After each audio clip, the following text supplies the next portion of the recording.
Working in the age of AI when humans need a software update. Back in the day, manual labor was honorable.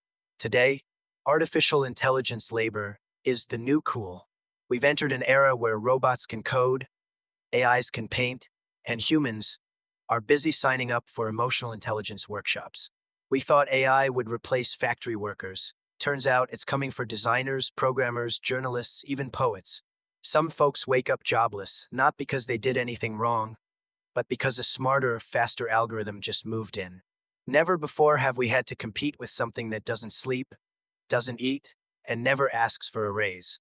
While AI learns in one night what takes us 10 years, we still need 2 cups of coffee just to open Excel. The irony?